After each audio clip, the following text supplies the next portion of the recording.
The day I earned my doctorate, my mother was not in the audience. She was in the backyard, beaming beside my brother's grill.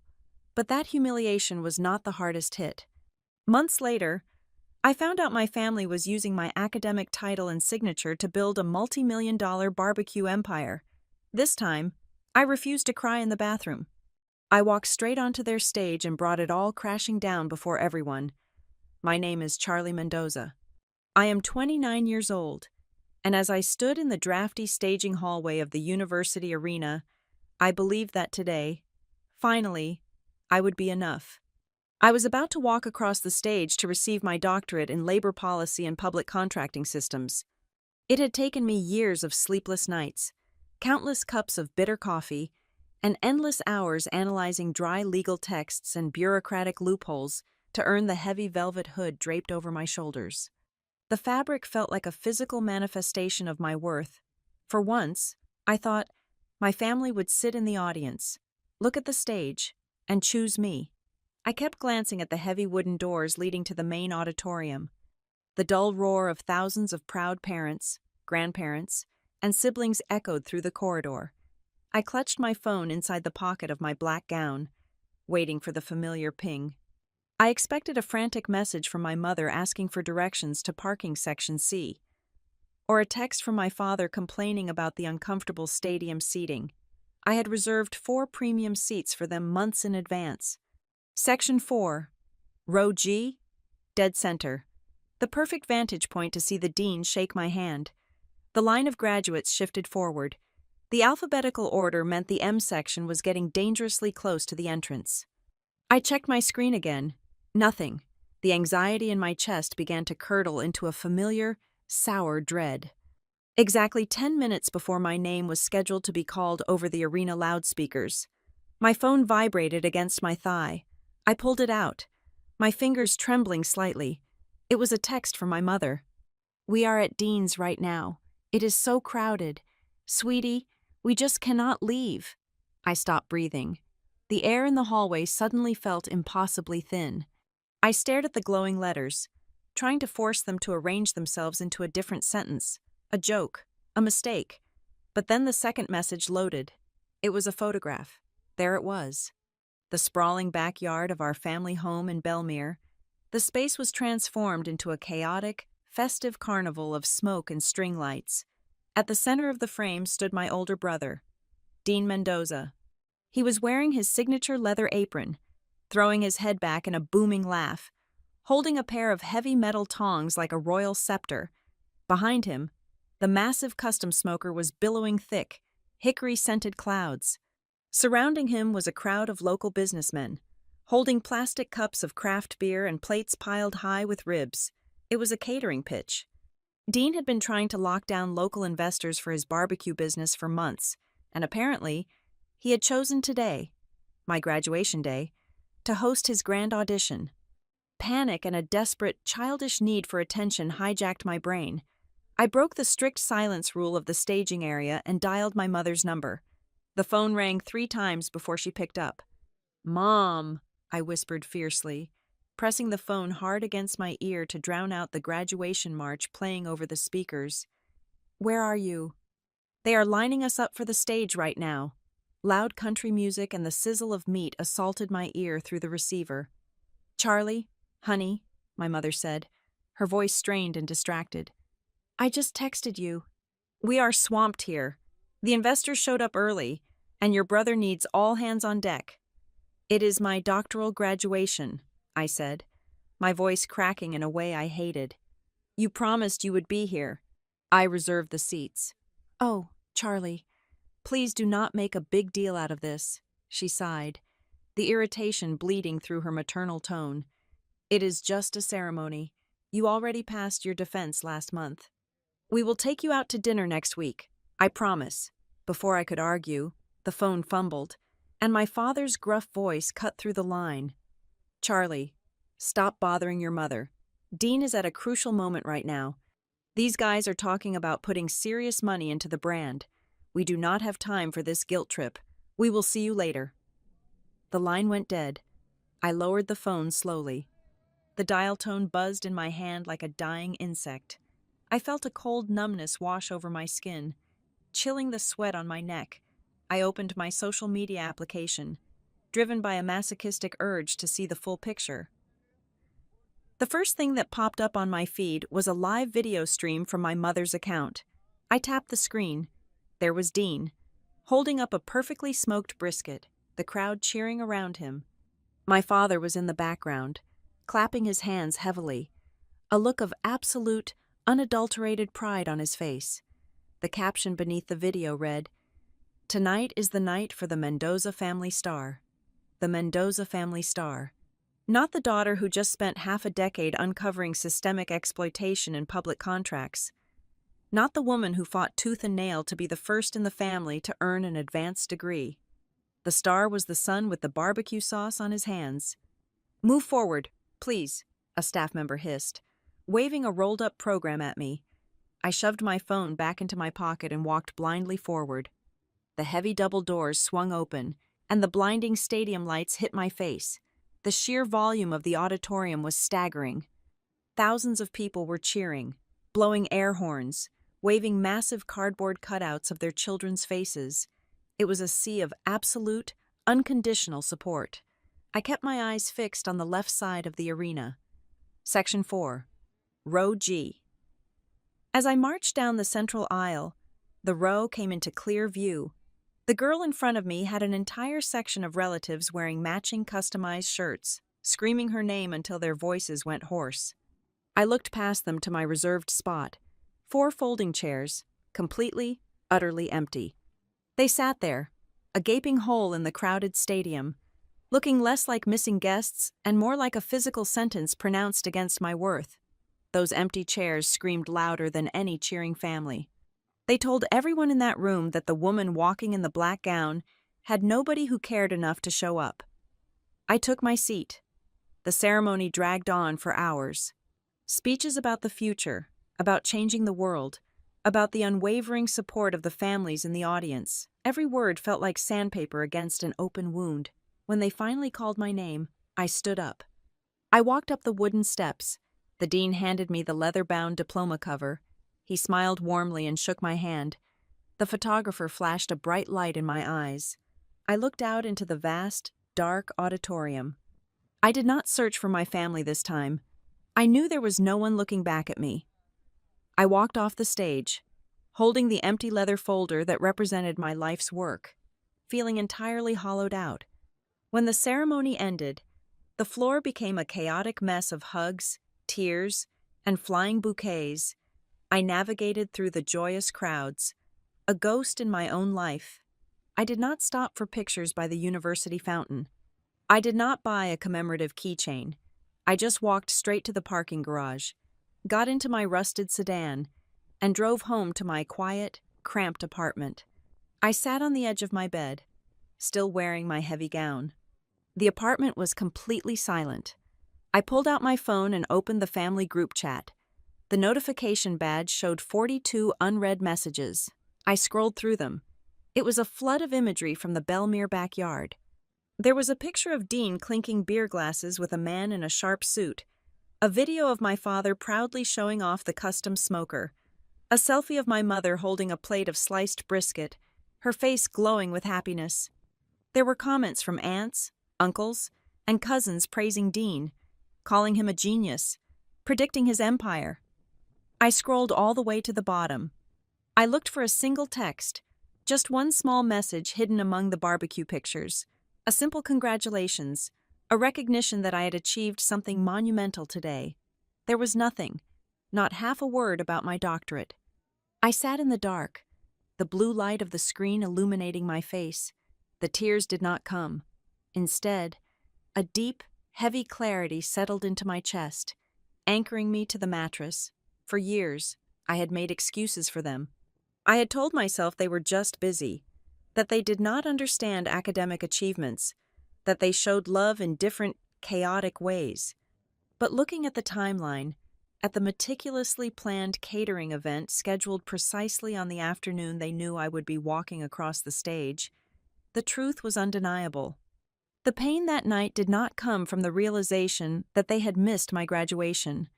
The agonizing, breathless pain came from finally understanding that they did not accidentally forget my moment. They actively, consciously, and deliberately chose someone else, and they did not even care enough to hide it. Growing up in the Mendoza household, the roles were assigned early and written in permanent ink. Dean was the face. He was the golden boy with the effortless charisma, the high school quarterback who could talk his way out of a speeding ticket with a grin. I was the secondary brain, the designated fixer, the silent janitor sweeping up the debris of his charm. If Dean forgot a science project, I was the one up at 2 a.m. gluing cardboard. If Dean overspent his allowance, I was the one calculating how to cover his gas money so our father would not yell. When the family decided to turn my father's weekend backyard hobby into a legitimate business, the dynamic merely scaled up. It started with a flimsy pop-up tent at the county fair and eventually morphed into Ember and Oak Barbecue, a brand that looked incredibly rustic and authentic on social media. My brother stood front and center. He was the rugged, smoke-stained artisan in the leather apron, flipping brisket for the local news cameras and charming food bloggers. He was the soul of the brand. I, on the other hand, was the unpaid infrastructure holding that soul together. While Dean was busy tasting dry rubs and posing for promotional photos, I was drowning in the bureaucratic nightmare of the American food service industry. I handled the health department permits, the fire marshal clearances, the local zoning variances. I filed the quarterly estimated taxes. I drafted the email templates for our meat suppliers, negotiating the price per pound for wholesale pork shoulders because Dean had a habit of agreeing to whatever number the vendor said first. I managed the messy, frustrating payroll schedule for the seasonal workers. I was the invisible engine in the dark, coated in the grease of administrative labor. My academic life, the one thing that was entirely my own, was treated as a mildly amusing hobby by my parents. I remember the afternoon I received the letter stating I had been awarded a highly competitive, full-ride research fellowship for my master's degree. It was worth tens of thousands of dollars. I ran into the kitchen, the thick envelope trembling in my hands. My mother was wiping down the stainless steel prep tables. She glanced at the letter, gave a tight, distracted smile, and said, "That is nice, Charlie. Really good. Hey, since you are here, can you cross-reference the invoices from the beef supplier? Dean thinks they overcharged us by a few $100s on the last delivery, and you are so much better with the numbers than he is." That was the standard response. Every academic milestone, every published paper, every grant I secured was met with a fleeting second of performative praise before being immediately weaponized for the benefit of Ember and Oak. It took me years to understand the true nature of our relationship. For a long time, I thought they simply did not understand my world. I thought they were just blue-collar people intimidated by academia. But sitting in my quiet apartment, running the memories through the cold filter of reality, I saw the truth. They did not just overlook me. They extracted value from me.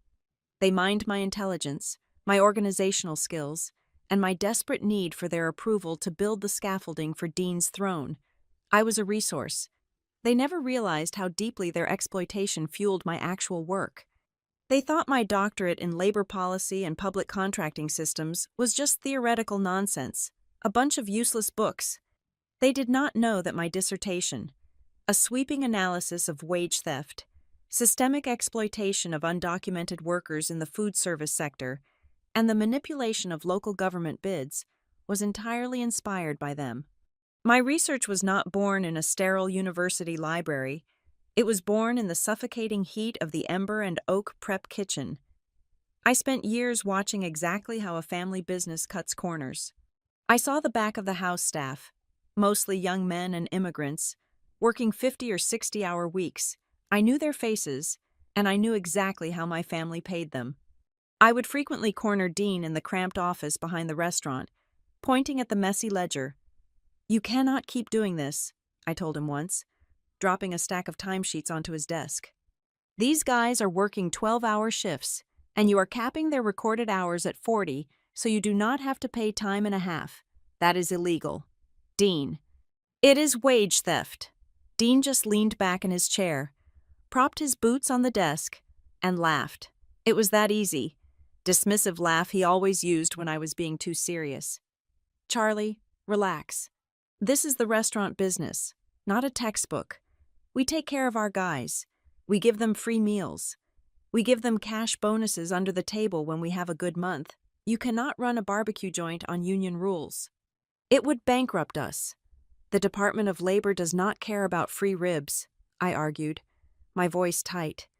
If anyone reports this, or if you get audited, they will look at the paper trail. And right now, your paper trail is a liability. You need to stop fixing the numbers after the fact to make the labor costs look good for the bank. That is why we have you, little sister, he said, winking at me. You fix the papers. You make them look pretty. When I refused to falsify the documents, he would just wait until I went back to campus and have our mother do it.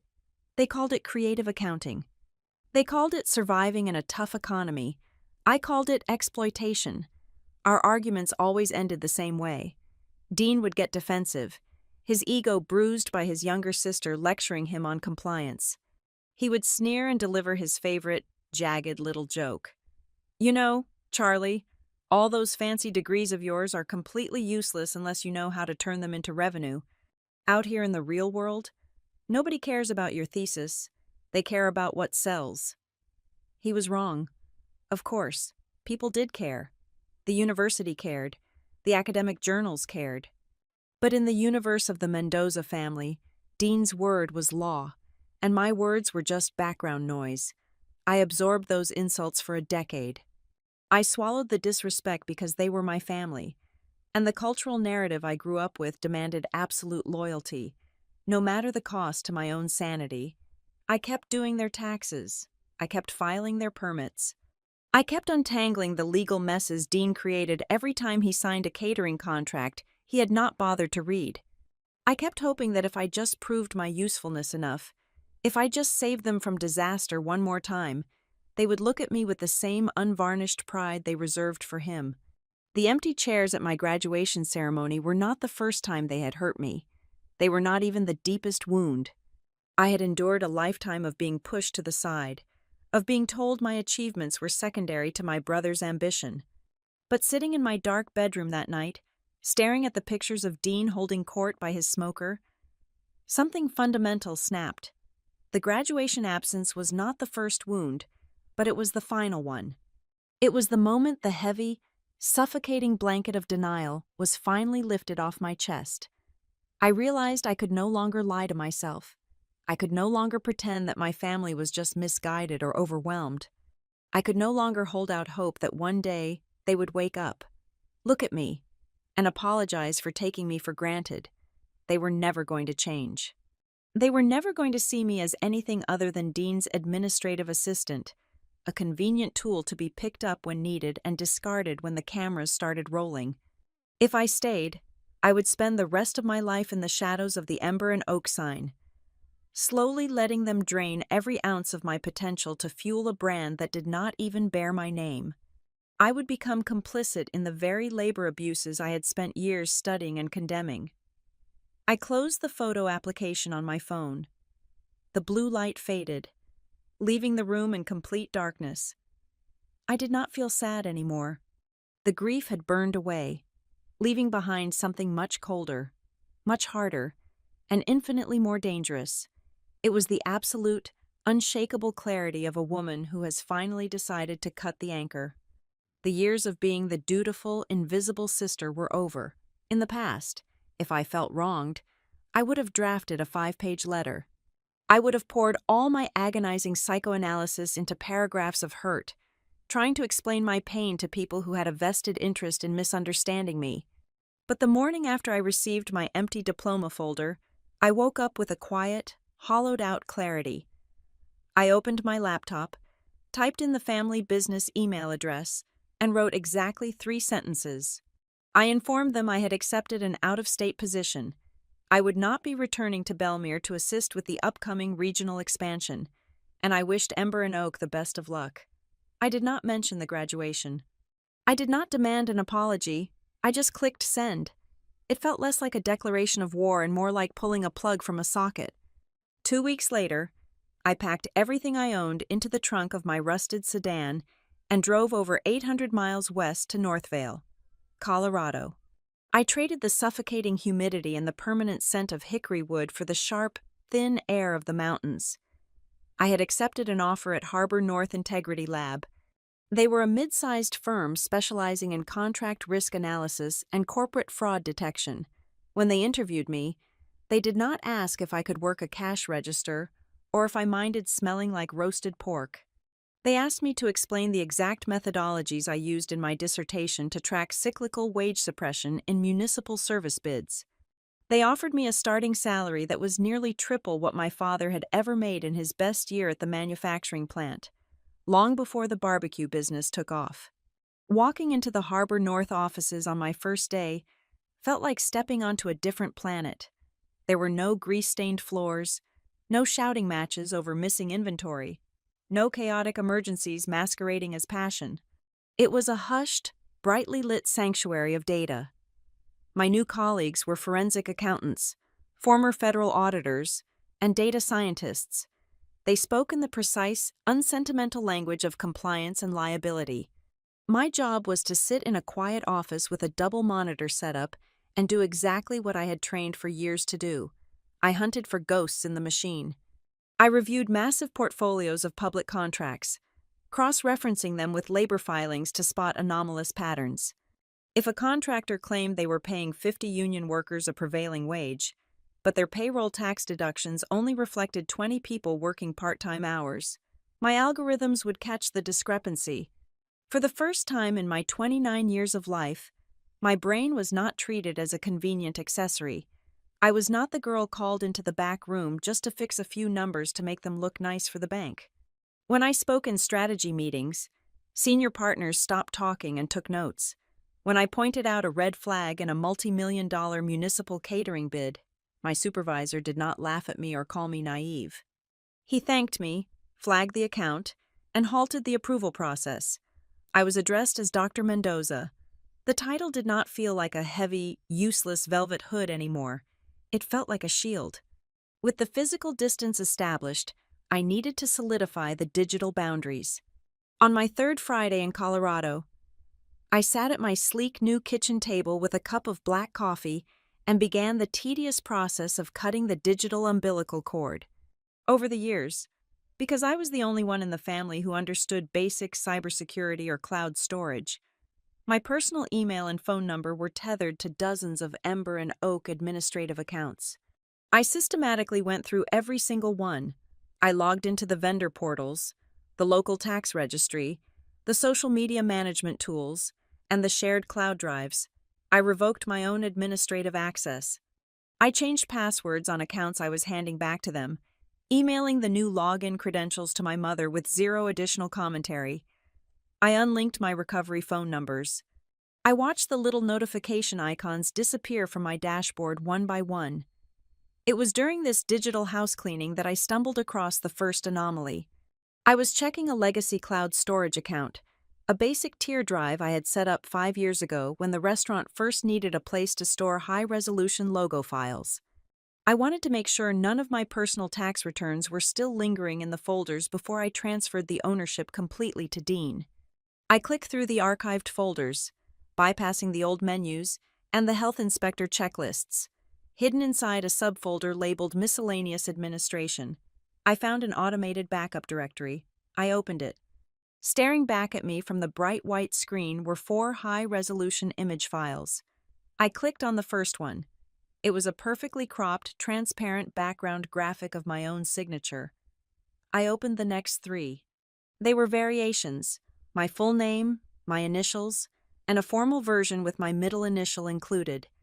They were digital stamps I had created years ago when I was desperately trying to streamline the permitting process for my brother. I used to slap them onto mundane vendor agreements so I would not have to drive 40 minutes across town just to sign a delivery receipt for paper napkins. I sat perfectly still. The coffee in my mug stopped steaming. The old Charlie, the daughter who desperately wanted to believe in the fundamental goodness of her family, would have picked up the phone immediately. She would have called her mother, panicked and hurt, and demanded to know why they were hoarding digital copies of her legal signature. She would have threatened to call the police, creating a dramatic, messy confrontation that Dean would inevitably twist into me being hysterical. But the woman sitting in that Colorado apartment was an analyst at an integrity lab. I spent 40 hours a week studying how desperate people cut corners and commit fraud. I knew exactly what a digital signature file looked like when it was left lying around in an unsecured shared folder belonging to a rapidly expanding business that had a chronic aversion to regulatory compliance. I did not call the police. I did not call my family. Instead, I opened a secure, encrypted drive on my personal computer. I took meticulous, time-stamped screenshots of the directory, the file properties, and the automated backup logs showing that the folder was still actively syncing with the primary Ember and Oak administrative account. I downloaded the raw files. Then, I quietly backed out of the system, leaving the original files exactly where they were, untouched and undisturbed. I did not delete them. It was a chilling, quiet moment of transformation. I was acting like a person who had finally learned the most vital lesson of survival. I was no longer keeping hope that they would suddenly develop a moral compass. I was keeping evidence for the day they inevitably proved they lacked one.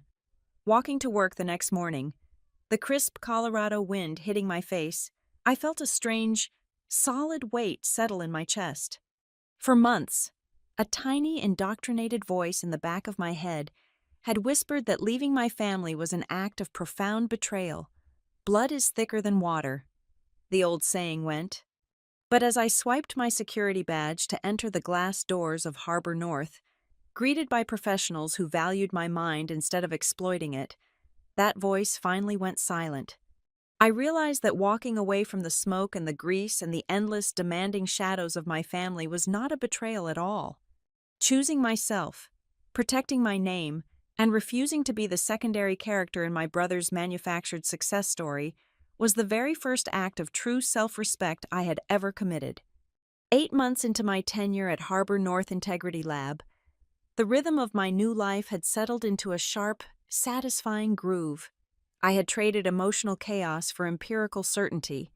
My early performance metrics were flawless, prompting the senior partners to hand me the keys to a newly developed algorithmic risk detection model. This proprietary system was designed specifically for mid-tier service contractors aggressively hunting for multi-city municipal bids. These were the companies trying to leap from local, handshake deals to massive, taxpayer-funded contracts. The software was hungry for anomalies. It scanned tax filings, employee headcount ratios, equipment leases, and historical revenue streams to flag entities that were growing too fast, claiming too much, or hiding irregular overhead costs. It was a rainy Thursday afternoon at exactly 3:45 when the dashboard on my left monitor lit up with a high-severity alert. The algorithm had caught a massive spike. A regional food service provider had tripped 7 out of 12 risk indicators in a single quarter. The flagged entity showed a staggering 400% revenue projection increase over a 12-month period. This was a statistical impossibility for a standard catering group without a massive influx of venture capital or a sudden, suspicious merger. I leaned forward, my fingers flying across the keyboard to pull up the raw filing data. I clicked open the master dossier. The legal entity name flashed in bold black letters across my screen. Ember and Oak Regional Catering. The breath left my lungs in a violent rush. My vision blurred around the edges of the monitor. It was my family. But it was not the small, chaotic backyard operation I had left behind in Belmere. Dean had mutated the brand into a corporate leviathan. According to the bid submissions pulled by the system, Ember and Oak was no longer just pitching to local businessmen for weekend retreats. They were actively submitting aggressive bids for major municipal contracts. They were going after the exclusive food service rights for the newly constructed Tri-County Stadium, the primary vendor slot for the statewide Summer Music Festival, and a massive multi-year contract to run the public event kitchens for the Metropolitan Convention Center. These were contracts worth tens of millions of dollars. A cold, prickling sensation crawled up the back of my neck. Dean could barely manage the payroll for 15 seasonal workers without my mother fixing the ledger.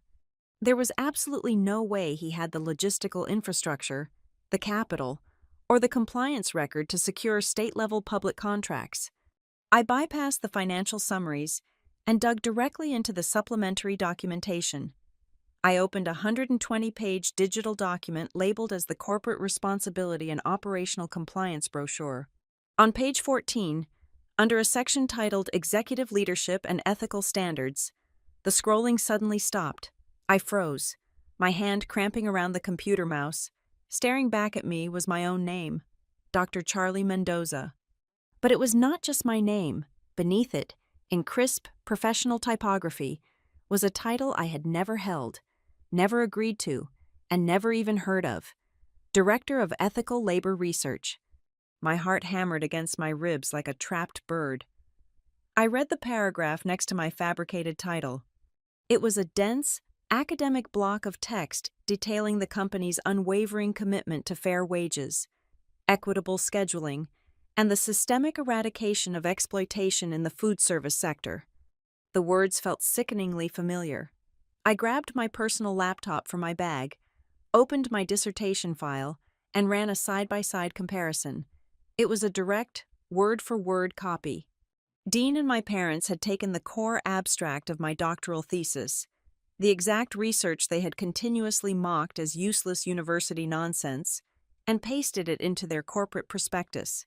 They were using my academic credentials to paint a facade of progressive, worker-first ethics over an operation built on under-the-table cash and stolen overtime.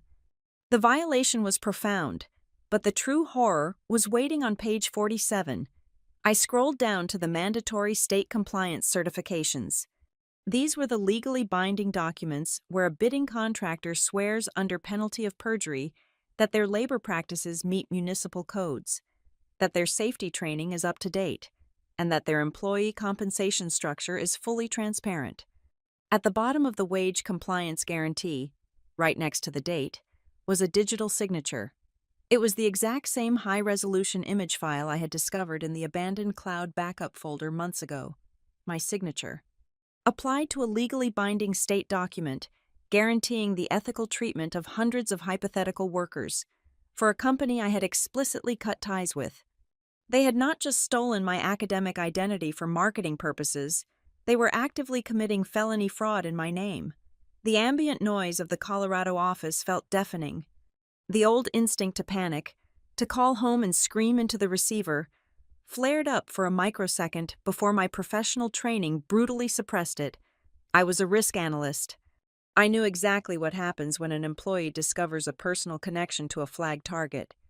If I touched the file any further, if I tried to investigate this quietly, any defense attorney would easily dismiss the findings as a personal vendetta from an estranged family member. The evidence would be permanently tainted by a massive conflict of interest. I stood up. My legs felt like lead, but my mind was operating with terrifying, crystalline precision. I locked my computer screen, picked up my notepad, and walked straight down the glass-walled corridor to the corner office of my department director. I knocked twice and stepped inside. "We have a critical situation on the new algorithmic sweep," I said, my voice completely devoid of emotion. The system flagged a high-risk contractor bidding on the stadium and convention center projects.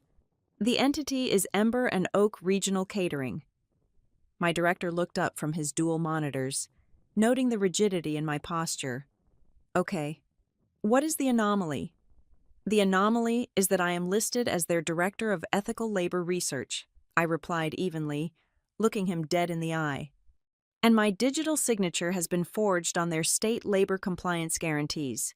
The primary owners of this company are my immediate family members. I severed all professional and personal ties with them 8 months ago." The director's pen stopped moving. The casual office atmosphere evaporated instantly, replaced by the heavy, serious air of impending legal warfare. He did not ask me if I was sure. He did not ask about my family drama. He simply nodded, his face turning grim. "You are immediately recused from the final recommendation and reporting phase for this target," he stated, his tone shifting into strict protocol mode. You are not to draft the executive summary or communicate with the municipal bid boards regarding this entity. I nodded, accepting the necessary professional boundary. Understood. However, he continued, leaning forward and lowering his voice, this is no longer just a flagged discrepancy for an overgrown catering company. Falsifying compliance documents on municipal bids of this magnitude using a stolen identity crosses into organized, state-level fraud. Do not delete a single thing. I want you to meticulously secure every piece of raw data the system pulled, export the entire dossier, timestamp it, and transfer it to the isolated legal drive. They have crossed a massive line. Dr. Mendoza. And we are going to make sure the paper trail is absolutely bulletproof. I walked back to my desk. The glowing screen was waiting for me, displaying the fake corporate brochure with my stolen words. The chill that had started at the back of my neck settled deep into my bones. My family had built a trap out of my own achievements, hoping I would be too far away, or too intimidated, to notice. They thought they could use my name as a shield to secure millions of dollars. They were about to learn that the daughter they treated as a convenient accessory was actually the architect of their downfall. I hired a private attorney named Marcus. I knew I could not rely solely on the internal corporate firewall of my new employer to handle the deeply personal nature of this fraud. I needed a legal advocate who worked exclusively for me, someone who could strip away the emotional wreckage and focus purely on the liability. Together, Marcus and I spent 3 intense weeks filing aggressive public record requests across multiple county and state jurisdictions. We bypassed the polished marketing materials and dug straight into the raw, unredacted operational history of the Mendoza family expansion.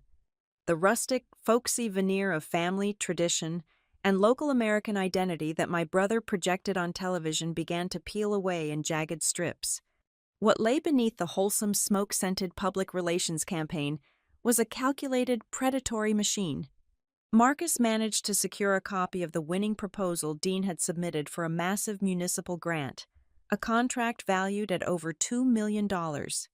Dean had not won this highly competitive bid because his culinary skills were superior or because his operational logistics were flawless. He won it because he had applied under a specialized municipal tier designated strictly for progressive, worker-friendly enterprises.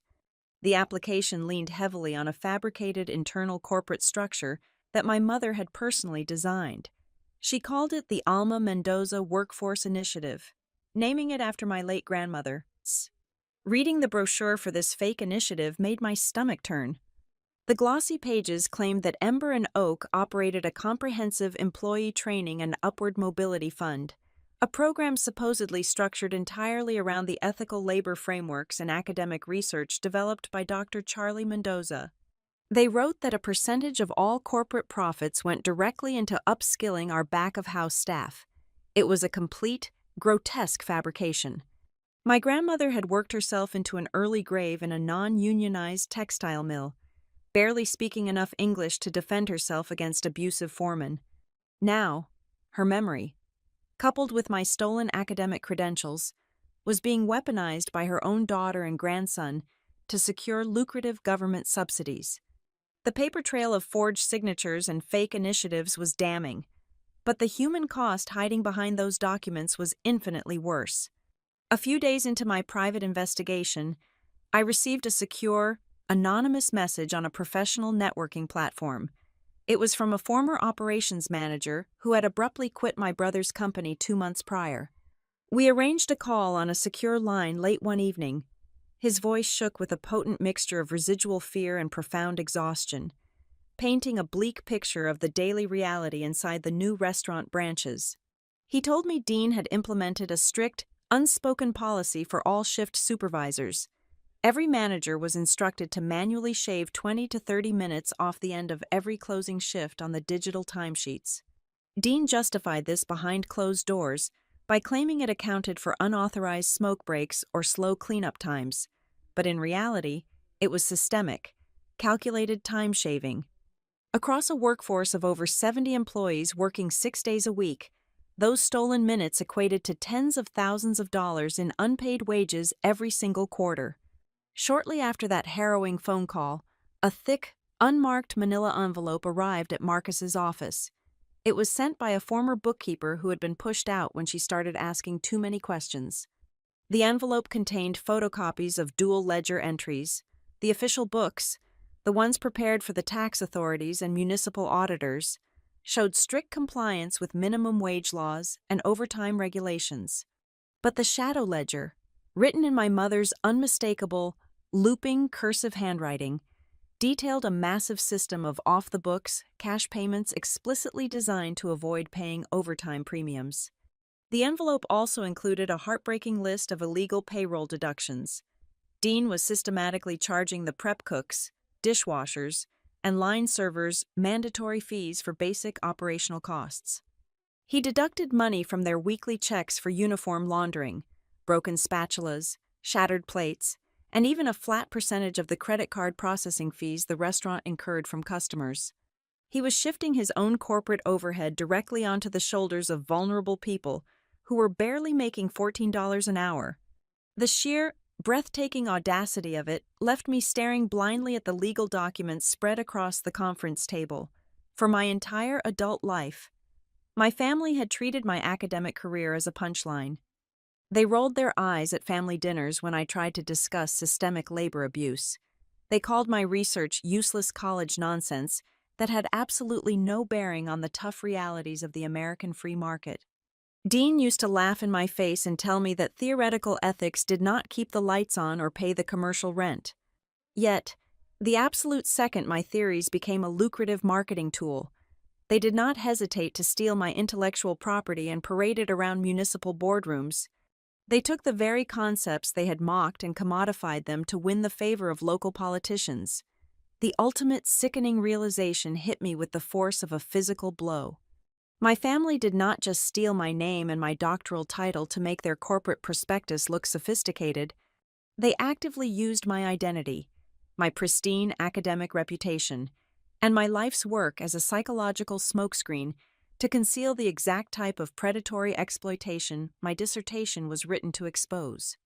They draped themselves in my credibility to systematically bleed their workforce dry, knowing that no city inspector would look too closely at a company boasting an in-house ethical labor director with a doctorate. They had turned me into the patron saint of their sweatshop, sitting in that quiet, sterile law office, surrounded by irrefutable proof of wage theft and corporate fraud. The final, lingering traces of daughterly guilt evaporated from my conscience. The cultural conditioning that demanded I protect my family at all costs finally shattered. If I walked away now, if I simply instructed Marcus to send a quiet cease and desist letter and let them discreetly remove my name from their websites to avoid a public scandal, I would be saving myself. But I would be abandoning everyone else. I would become silently complicit in the theft of those workers' wages. I would be abandoning the exhausted dishwashers paying for Dean's broken plates, and the line cooks having half an hour of their lives stolen from them every single night. My silence would be a fundamental betrayal of every single principle I had spent nearly a decade studying and defending.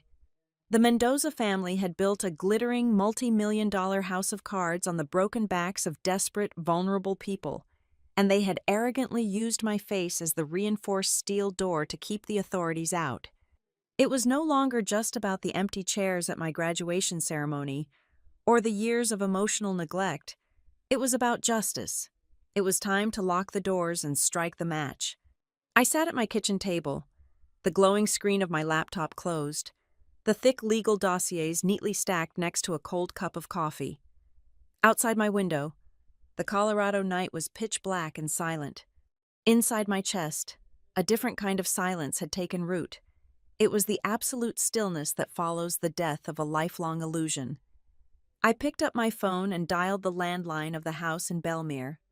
It rang 3 times before my mother picked up. The background noise was a chaotic symphony of clanking pots, loud laughter, and the faint, thumping bass of country music. It was a standard Thursday night at the Mendoza household. "Hello," she answered, her tone buoyant and distracted. "Charlie, is that you, sweetheart? We are right in the middle of prepping the briskets for the weekend rush. What a pleasant surprise." I did not exchange pleasantries. I did not ask about her day.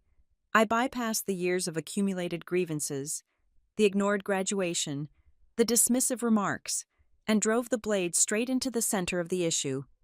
"Mom," I said, my voice dangerously level, "I need you to explain to me, right now, exactly why my full legal name, my doctoral title, and my forged digital signature are sitting in a municipal bid file for the city stadium contract." The line went quiet for exactly 2 seconds. The clinking of pots stopped, but when she spoke again, there was absolutely no panic in her voice. There was no guilt, no stammering apology for being caught in a massive lie. Instead, she sounded mildly annoyed, like I had called to complain about a borrowed sweater. "Oh, Charlie, you saw that online. We were going to tell you," she sighed, exasperated. "You are being so dramatic. It is just family using family resources. What is the big deal? We needed someone with a fancy title to make the city council happy, and you have that piece of paper. It is not like you were using it for anything that actually makes money. We are a family business. What belongs to one of us belongs to all of us." She spoke of my doctorate, the culmination of thousands of hours of grueling research and relentless academic discipline, as if it were a communal lawnmower left in the shared garage. Before I could respond to the sheer audacity of her logic, the sound of the receiver fumbling echoed in my ear. My father had grabbed the phone. "Do not talk to your mother with that interrogator tone," my father barked, his voice rough and uncompromising. "You think you are so superior sitting out there in the mountains. Let me remind you of a few cold, hard facts. The sweat from this barbecue pit kept a roof over your head for 18 years. The money we made standing over hot coals paid for your clothes, your food, and the gas in the car that drove you to your fancy university. We fed you. We educated you. You owe this family some return on investment. You have a moral obligation to return value to the house that built you. We put your name on a piece of paper. You should be honored we found a use for it." He delivered his verdict with the absolute certainty of a man who equated basic parental provision with a lifelong, unconditional ownership of his child's intellectual property. "You did not just put my name on a piece of paper," I replied, keeping my breathing slow and measured. "You committed identity theft. You forged my signature on legally binding state compliance documents to cover up the fact that you are stealing wages from your own workers. All right, that is enough." Dean's voice suddenly cut through the speaker. He must have put the phone on speaker mode. He sounded exactly like he did when he was negotiating with a reluctant meat supplier. Smooth, patronizing, and utterly transactional. Let us all take a breath and be adults about this. "Charlie, listen to me. I admit, we borrowed your credentials to smooth over the application process. The city boards love that ethical labor nonsense, but this is a win for everyone. We are looking at contracts worth tens of millions of dollars." He paused, letting the magnitude of the imaginary money hang in the air, waiting for me to be impressed. "Here is what we are going to do," Dean continued, pivoting seamlessly into a bribe. "I am prepared to offer you a 2% equity stake in the regional holding company, non-voting shares, obviously, but still a solid payout. All you have to do is sign a single, backdated retroactive consulting agreement. It makes everything perfectly legal on paper. You get a piece of the pie, we get the stadium contract, and everyone goes home rich. It is a win." I closed my eyes. He genuinely believed that my integrity had a price tag, and that he could purchase my complicity with a symbolic fraction of a company built on exploitation.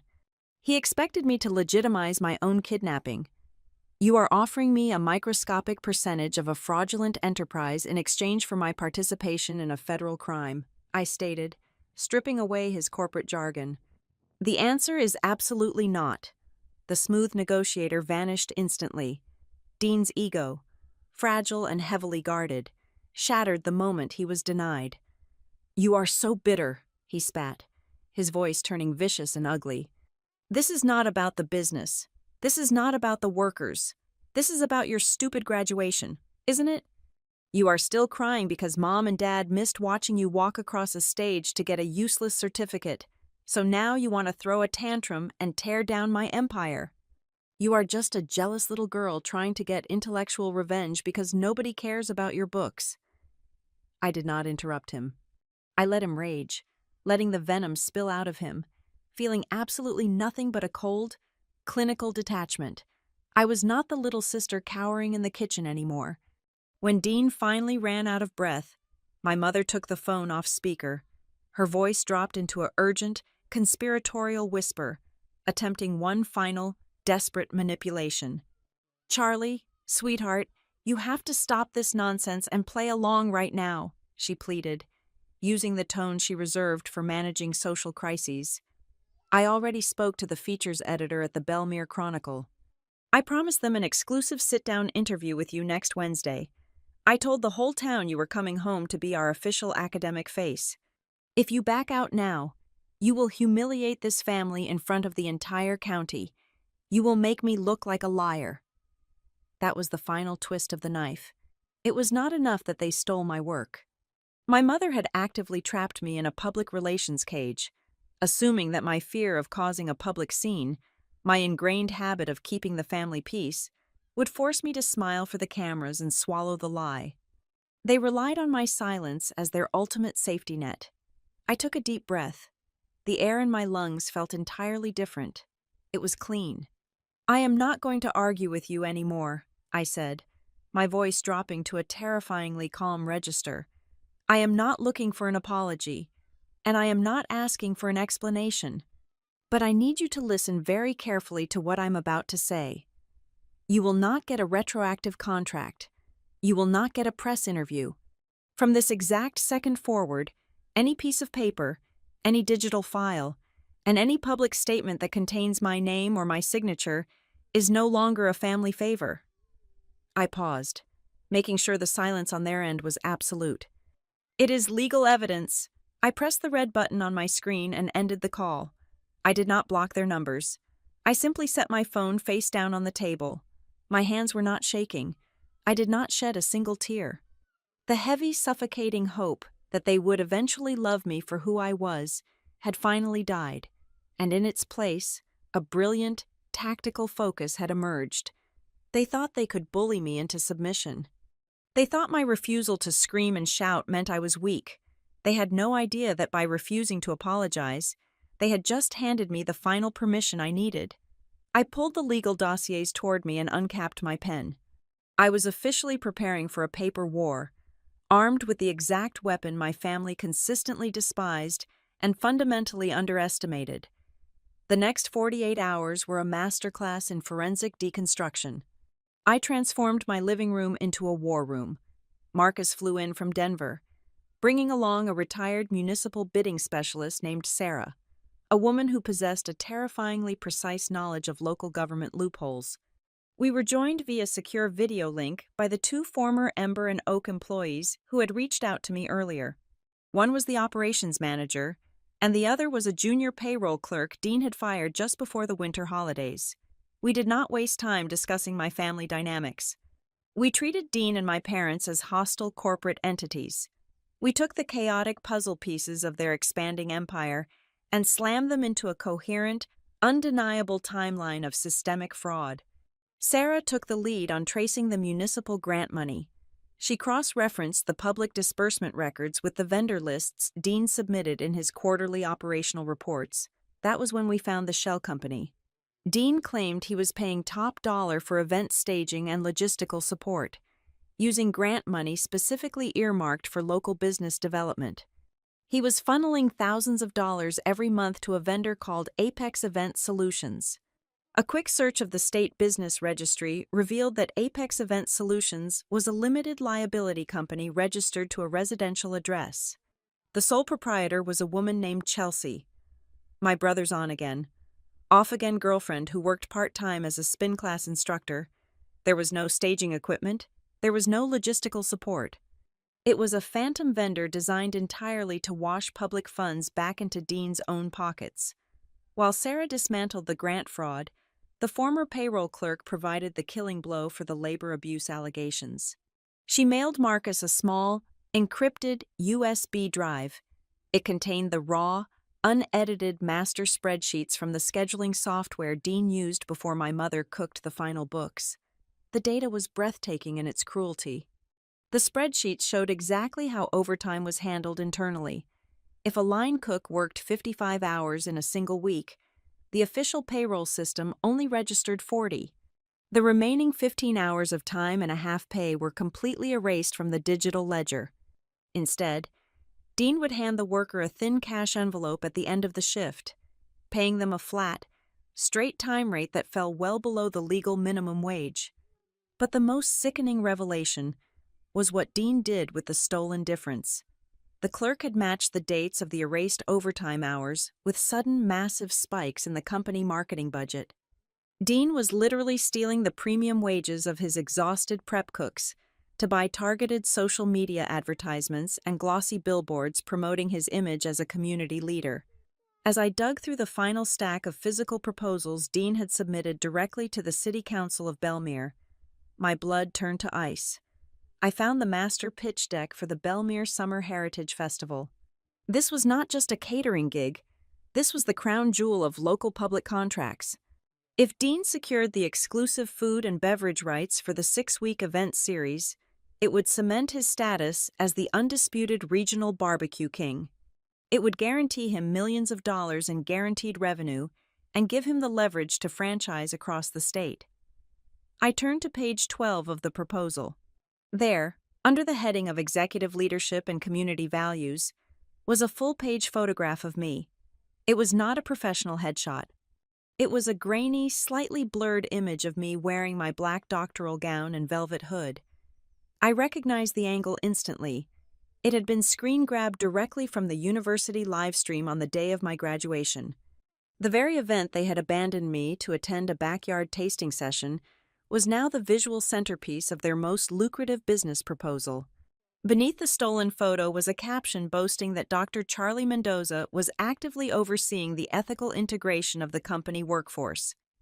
They had not just skipped my ceremony, they had monetized my absence. Marcus sat across the table, watching my face carefully as I stared at the photograph. He steepled his fingers, his expression deadly serious.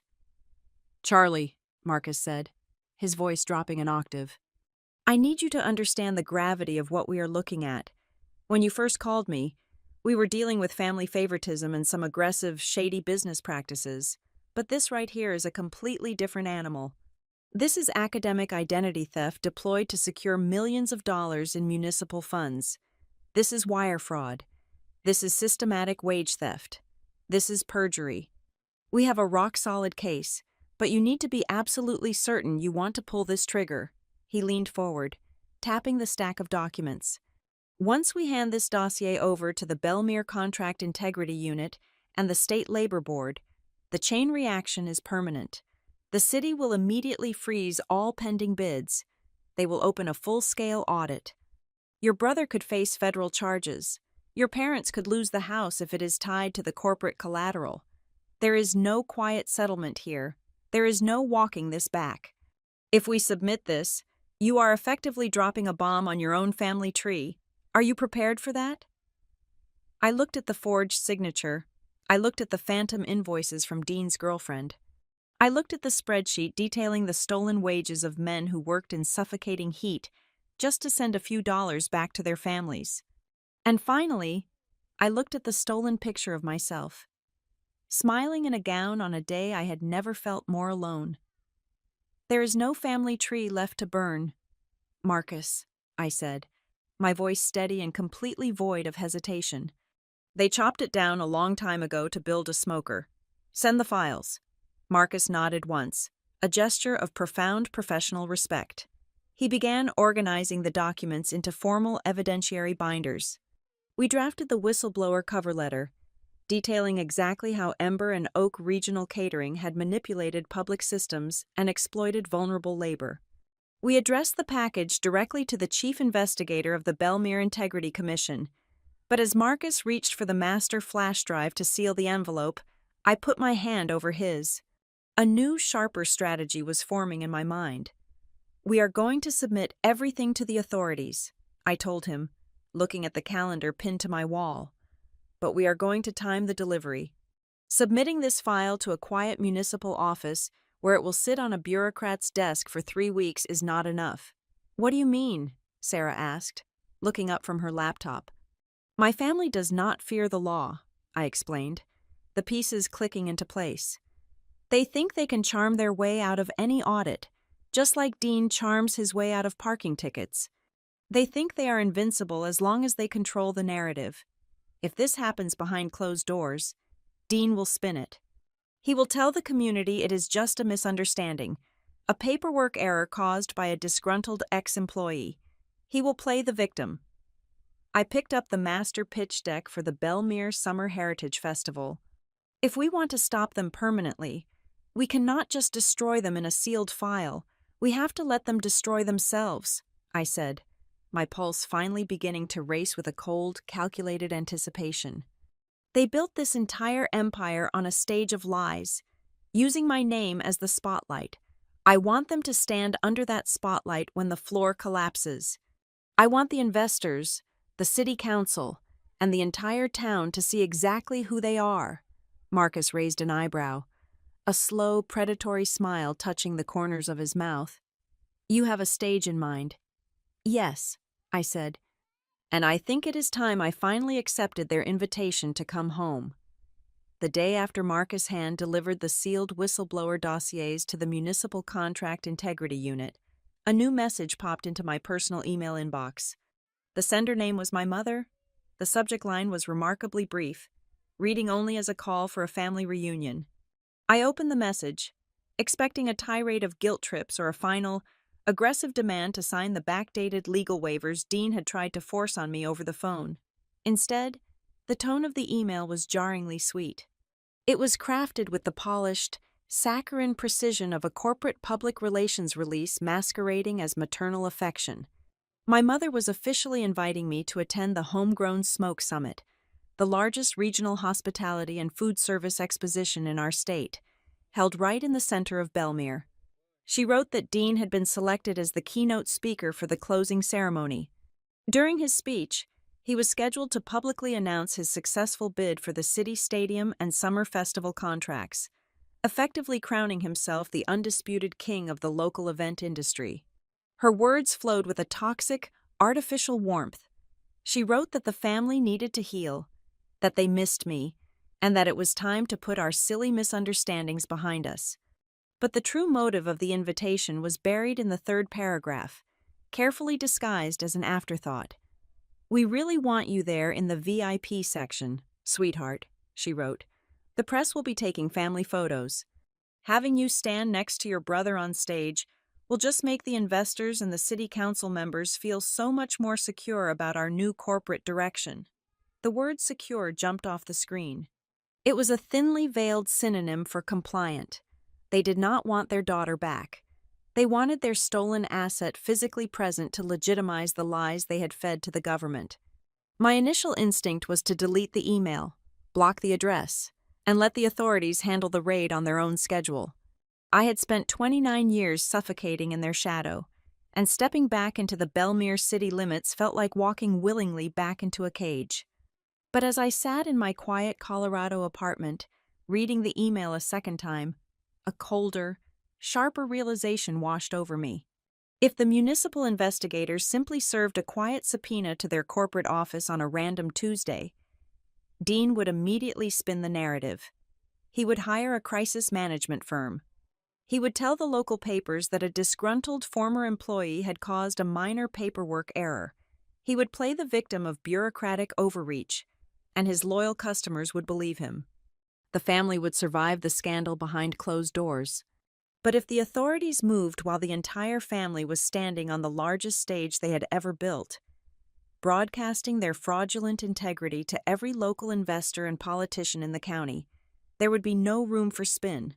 The collapse would be public, undeniable, and permanent. I picked up my phone and called Marcus. I forwarded him the email. Within an hour, he was on a conference call with the lead investigator from the Belmere Integrity Unit. We quietly coordinated the schedule. Marcus also reached out to a trusted investigative journalist at the regional newspaper, a woman who had been digging into municipal bid rigging for months.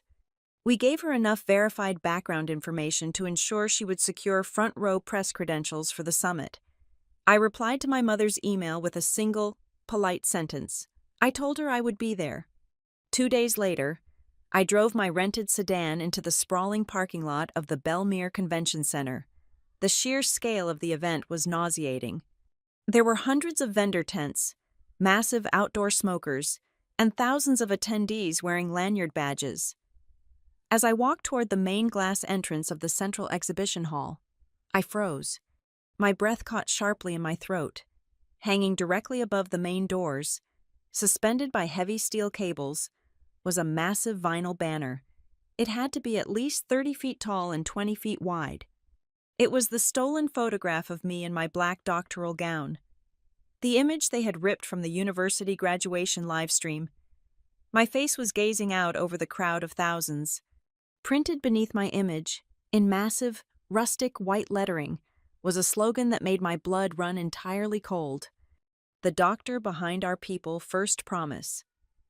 I stood on the concrete walkway, people brushing past my shoulders, staring up at the grotesque monument to my family's sociopathy. They had literally turned my stolen identity into a towering billboard. The sheer audacity of it was paralyzing. They were not just bending the rules, they were actively taunting the concept of truth.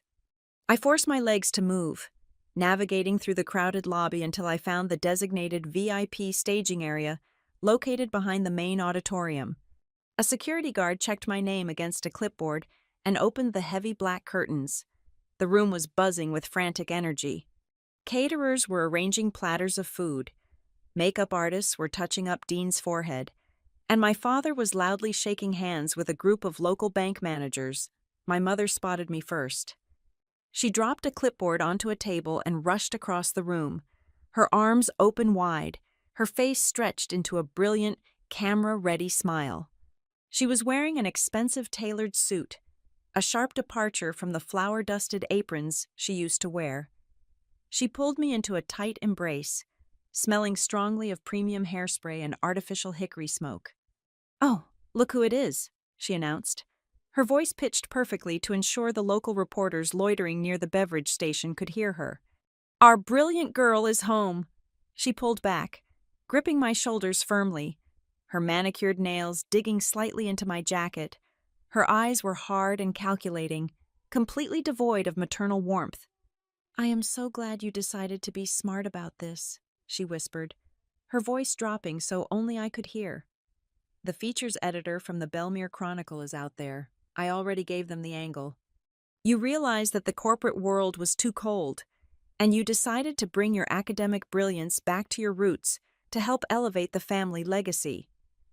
It is a beautiful story of reunion. All you have to do is nod, smile, and stand next to Dean when the flashbulbs go off." I looked past her shoulder. Dean was watching us from across the room. He gave me a smug, victorious little salute with his coffee cup. He truly believed he had won. He believed that my presence in this room meant I had surrendered to the gravity of the family name, that I was finally willing to be the obedient, silent fixer they had trained me to be. In that brief, suffocating moment, the entire depth of their strategy became crystal clear. This summit was not just a celebration, it was a preemptive defense mechanism. My mother knew the city council was notoriously risk-averse. If there were any murmurs or anonymous tips about labor violations floating around the municipal offices, bringing me out on stage as their official ethical director was a masterstroke of psychological manipulation. They were using my physical presence to lock the jaws of public opinion. They were betting that no government auditor would dare disrupt a heartwarming, highly publicized family reunion of a beloved local business. They wanted to use my flesh and blood to force the authorities to hesitate. I looked back at my mother. I felt no anger. I felt no sadness. I felt the absolute, icy calm of a woman who was holding the detonator. "Of course, Mom," I said, my voice smooth and perfectly pleasant. I let a gentle, practiced smile touch my lips. "I am exactly where I need to be. I would not miss Dean's big moment for anything in the world." Her shoulders relaxed. She patted my cheek, thoroughly convinced of her own triumph. and turned around to wave at a photographer. I walked over to a quiet corner of the room, picked up a glass of ice water, and waited. If they wanted to treat me like a prop to hold up their empire of lies, I would gladly play the part. I would be the quiet, smiling accessory they always demanded. I would stand exactly where they placed me, because I knew something they did not. I knew that the most dangerous thing you can do is place a prop filled with explosives directly at the structural center of your stage. The asphalt of the Belmere Convention Center parking lot radiated a suffocating afternoon heat, but the temperature was nothing compared to the overwhelming crush of the crowd. The sprawling lot was packed shoulder to shoulder with thousands of eager locals, corporate sponsors, and regional media vans with their satellite dishes raised toward the sky. Dean had managed to transform a simple municipal contract announcement into a full-blown, televised coronation. Everywhere I looked, people were wearing Ember and Oak promotional merchandise. The attendees treated my brother not like a mid-tier regional caterer, but like a local TV celebrity. As I navigated the edges of the main staging area, Dean suddenly appeared from behind a stack of audio equipment and grabbed my wrist. His grip was incredibly tight, possessing a proprietary, uncompromising firmness. He dragged me up the temporary metal stairs and straight onto the massive main stage. The blinding rigged lights immediately hit my eyes, washing out the faces in the front rows. Dean tapped the microphone twice. The heavy thumping sound echoed across the cavernous exhibition hall, instantly commanding the attention of the murmuring crowd. He threw his arm heavily around my shoulder, pulling me tightly against his side, and leaned into the microphone with his $1,000,000, camera-ready smile. Testing, testing. "Hey everyone, listen up," Dean projected, his voice smooth and dripping with artificial humility. "I want you all to look right here. This is my brilliant sister.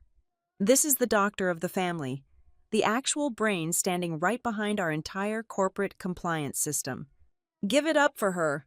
The sycophantic applause and laughter from his wealthy investors in the front row made my stomach turn, but I did not look at the investors. I looked past the VIP section, directing my gaze toward the back of the hall, near the heavy loading doors. That was where the real backbone of the empire stood. I saw the faces of the prep cooks, the dishwashers, and the shift supervisors who had been bussed in to handle the massive catering order for the summit. They looked physically hollowed out. Their uniforms were stained with grease, and their postures sagged under the crushing weight of 80-hour work weeks. A few of them immediately dropped their gaze when I looked their way, their expressions a mix of shame and ingrained fear. But a few others, the older workers who recognized me from the days when I used to argue with Dean in the back office, held my eyes. One older line cook gave a slow, barely perceptible nod. It was a heavy, devastating look. They were placing their final, exhausted hope in the woman standing on the stage next to the man who was stealing their livelihoods. As Dean released his grip and I descended the metal stairs to escape the blinding lights, a woman with a press badge intercepted me in the shadows. She kept her voice extremely low, her eyes darting toward my mother, who was busy schmoozing a city councilman 10 yards away. "Dr. Mendoza," the reporter whispered, her pen hovering over a small spiral notepad. "I am with the Belmere Chronicle. Are the rumors actually true? Are you officially returning to the company board to oversee the ethics of these new expansion contracts?" I did not break my stride, nor did I look at her notepad. I offered her a polite, entirely hollow smile. "Everything will be perfectly clear very soon," I replied softly, leaving her standing in the shadow of the scaffolding. Exactly 20 minutes before the official program was scheduled to begin, the atmosphere in the VIP area suddenly shifted. The frantic pre-show energy evaporated, replaced by a calculated, sudden isolation. My mother appeared at my side, her manicured fingers clamping down hard on my elbow. "Come with me, sweetheart," she said, her voice dripping with a terrifying, artificial sweetness. "Your father and your brother need a quick family huddle before we go live on stage." She steered me away from the crowded lounge, pushing me out the back exit and into a sleek, air-conditioned luxury trailer parked directly behind the main stage. The heavy metal door clicked shut behind us, instantly cutting off the roar of the crowd and the pulsing bass of the event music. The air inside the trailer was freezing. My father was sitting on a leather sofa, his arms crossed tightly over his chest, looking exactly like a judge waiting to deliver a harsh sentence. Dean was standing by a small, polished kitchenette counter. He was not smiling anymore. The charming celebrity facade had completely vanished. Resting on the granite countertop was a thick stack of legal documents. A heavy silver pen lay perfectly aligned next to the paper. "Sit down, Charlie," my father commanded, motioning his chin toward the chair opposite the counter. I ignored the chair and remained standing, planting my feet firmly into the carpet. Dean picked up the heavy stack of papers and dropped them closer to the edge of the counter. Right in front of me. "We have a slight administrative hurdle we need to clear up before I walk out there and claim the stadium bid," Dean said, his voice stripped of all its public warmth, reduced to a cold, transactional buzz. "The city board is doing a final compliance sweep on Monday morning. We need you to sign this internal correction addendum right now." I looked down at the top page. It was a master waiver. It was a legally binding document designed to retroactively verify my employment as their director of ethics. By signing it, I would be legally confirming that I had actively reviewed, approved, and authorized every single falsified payroll ledger, every fake safety certification, and every forged municipal bid submission they had ever filed. They were cornering me in a metal box, minutes before a public broadcast, demanding that I sign my own legal death warrant to legitimize their crimes. "I am not signing that," I said, my voice barely a whisper, yet it seemed to fill every inch of the small trailer. Dean slammed his open hand flat against the granite counter. The silver pen rattled violently. "You are going to pick up that pen, and you are going to sign your name on the dotted line right now," Dean hissed, leaning his upper body across the counter, his face flushed with sudden vicious anger. "Listen to me very carefully. If you sign this document, we walk out of this trailer together as a united front. We take the stage. We secure the regional monopoly. And you get to play the returning hero for the cameras. But if you refuse, if you try to walk out that door and ruin the biggest moment of my life, I swear I will absolutely destroy you." He paused, letting the silence suffocate the room, making sure I understood the absolute gravity of his threat. "I will walk out there alone," Dean continued, his voice dropping into a sinister, calculated rhythm. "I will stand at that podium and I will tell every reporter and city official in the county that my little sister suffered a massive mental breakdown from the stress of her doctoral program. I will tell them you became severely paranoid, delusional, and obsessed with sabotaging the family that paid for your education. I will paint you as a bitter, unstable academic who lost her grip on reality. By the time I am done talking, no university, no corporate integrity lab, and no government agency will ever hire you again. You will be a complete joke in your own industry." The air in the trailer felt incredibly heavy, thick with the intoxicating arrogance of people who had never faced a single consequence in their entire lives. They fully expected me to break. They expected the old version of Charlie to emerge.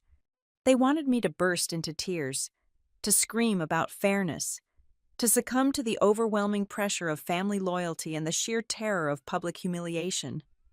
I did absolutely none of those things.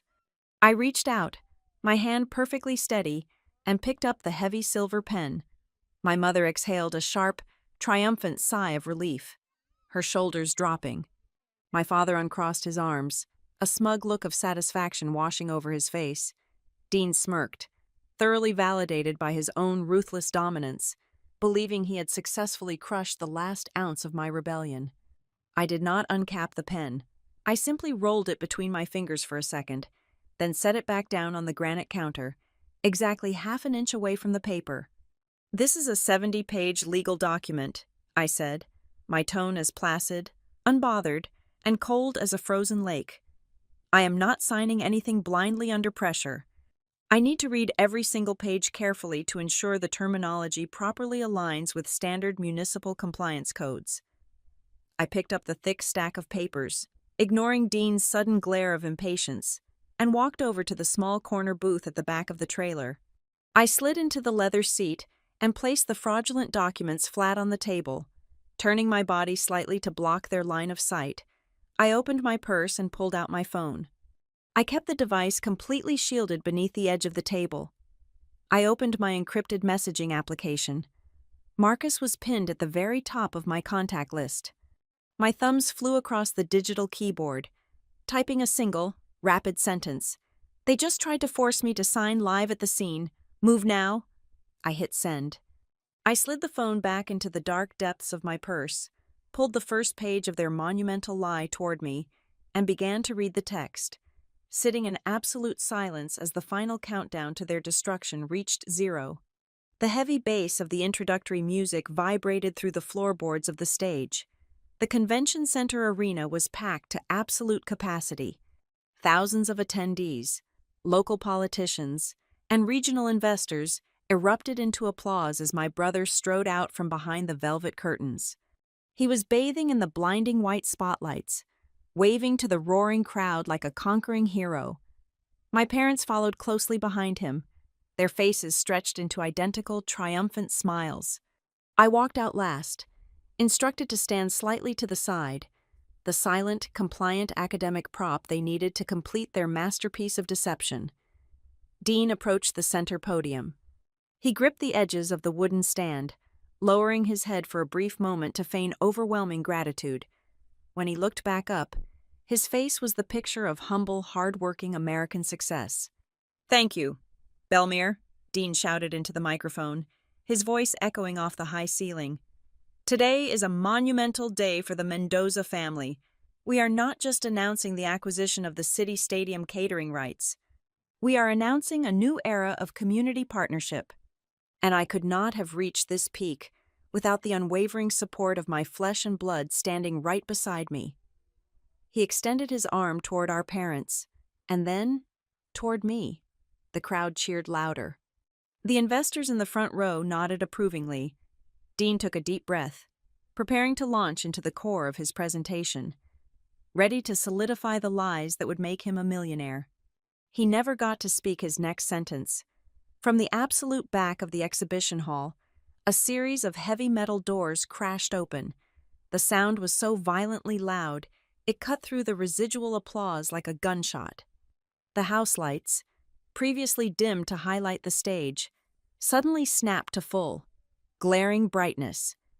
Marching straight down the central aisle was not a group of late-arriving VIP guests. It was a coordinated, rapidly moving column of men and women wearing austere business suits and dark windbreakers. Emblazoned across the backs of those jackets in bright yellow lettering were the acronyms of the State Department of Labor, the Municipal Contract Integrity Unit, and the Regional Insurance Fraud Bureau. They were flanked by 3 uniformed city police officers. The atmosphere in the massive room mutated instantly. The celebratory cheering died in the throats of the audience, replaced by a confused, echoing murmur. The lead investigator, a tall woman with steel-gray hair, did not break her stride until she reached the base of the stage. She bypassed the temporary stairs entirely and vaulted herself onto the platform, holding a thick, legally binding injunction directly in her hand.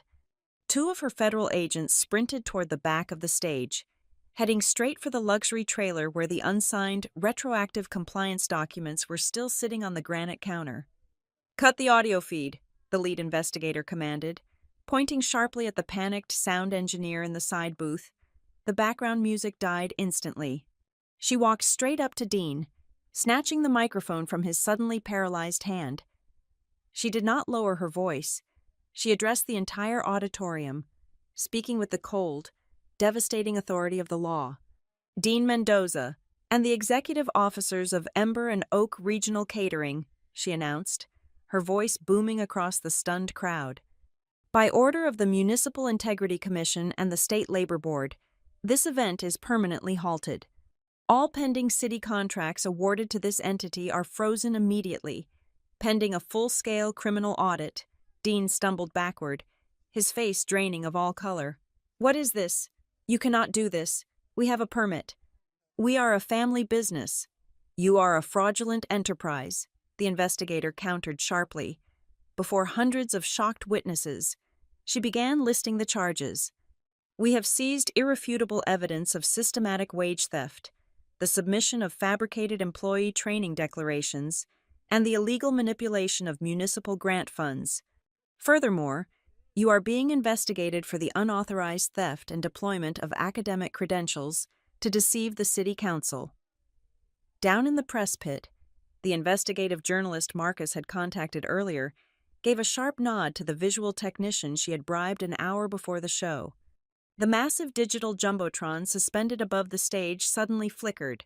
The corporate logo of Ember and Oak vanished. In its place, two massive images appeared side by side. On the right was the glorious, professionally printed promotional poster they had hung over the convention doors, declaring me the doctor behind their People First promise. On the left was the raw, unedited screenshot taken directly from the university graduation livestream. The timestamps were clearly visible. A collective, audible gasp rippled through the thousands of people standing in the hall. The visual proof was absolute. The investors sitting in the front row, the men wearing expensive suits who had just been clapping for Dean, suddenly began looking at each other in sheer horror. Several of them immediately pulled out their cell phones, frantically dialing their legal teams to sever ties before the fallout hit the morning papers. Dean turned around and saw the screens. His charming, rugged persona completely disintegrated. He looked like a trapped animal. His eyes darted around the stage, finally landing on me. The realization of exactly who had detonated the bomb finally pierced his monumental arrogance. He lunged toward me, his face twisted in absolute fury, spit flying from his lips. "You did this!" Dean screamed, his voice raw and echoing without the microphone. "You destroyed your own flesh and blood. You burned down everything I built. And for what? Because you were crying over a missed barbecue. Because Mom and Dad did not sit in a stupid chair for 2 hours. You ruined this family over a plate of ribs." His desperate, vicious scream was meant to shame me, but it achieved the exact opposite. His words echoed out into the dead silence of the hall. In his blind rage, Dean had just handed the entire crowd the missing context.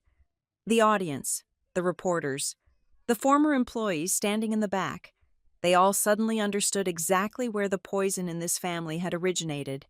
I did not flinch. I did not back away. I walked slowly toward the center podium. I reached out and gently took the microphone from the hands of the lead investigator. I did not yell. I did not cry. My voice was steady, resonant, and completely devoid of the fear that had chained me to them for 29 years. "The day I earned my degree, you abandoned me to go grill meat," I said, looking directly into my brother's terrified eyes. "Then, you took that exact same degree and sold it to secure more contracts." The silence that followed was absolute. It was the sound of an entire empire collapsing into dust. I turned my head. My mother was standing near the velvet curtain, completely frozen, her hands covering her mouth, her eyes wide with a terror she had never experienced. She realized, in that agonizing second, that her social standing in Belmere was permanently obliterated. My father's reaction was even more visceral. His face turned a dangerous shade of purple as he watched the lead representative of his primary lending bank stand up from the front row, shake his head in disgust, and walk briskly toward the exit. The realization that their massive lines of credit were going to be recalled by Monday morning hit him like a physical blow. His knees buckled, and he collapsed heavily into a folding chair, burying his face in his rough, calloused hands. The aftermath over the next few months was relentless. There was no triumphant, cinematic return to the barbecue pit for the Mendoza family. Ember and Oak lost every single expansion opportunity. They were hit with a massive class action lawsuit, filed by dozens of former employees demanding their stolen overtime pay. The state launched a comprehensive forensic audit that stripped away their remaining assets. Dean, the man who had desperately wanted to be a regional icon, finally got his wish. His face was plastered across every local news broadcast, but only as the disgraced poster boy for corporate family corruption. I did not celebrate their destruction with loud parties or vindictive social media posts. The vengeance was complete. and I was entirely finished looking backward. I used the substantial legal settlement I received for the unauthorized commercial use of my identity, combined with the new, formidable reputation I had secured in the compliance industry, to build something real. I founded the Clear Apron Initiative. It was a fully funded, non-profit program based out of Colorado, dedicated exclusively to supporting vulnerable food service workers. We provided free legal counsel for wage theft, transparent payroll auditing, and a secure whistleblower protection network for those trapped in the shadows of abusive hospitality empires. Nearly a year after the stage collapsed in Belmere, I received a handwritten letter forwarded through my attorney. It was from my mother. The handwriting was shaky, stripped of its usual demanding flourish. She wrote that the house felt incredibly empty. She wrote that she wanted to sit down, share a meal, and talk as a family again. I sat at my desk, looking out over the snow-capped mountains of my new home. I took out a piece of heavy professional stationery and wrote my reply. It was exactly 1 sentence long. I told her I would only ever accept a conversation under one uncompromising condition: there would be no more lies. My name would never again be used to build their brand, and I would never, ever be forced to live in the secondary seats of my own life again. Thank you so much for listening to my story today. I would love to know where you are listening from, so please drop your city or country in the comments below so we can connect and share our thoughts on everything that happened. Do not forget to subscribe to the Maya Revenge Stories channel, like this video, and show your support by hitting the hype button so this story can be heard by even more people around the world.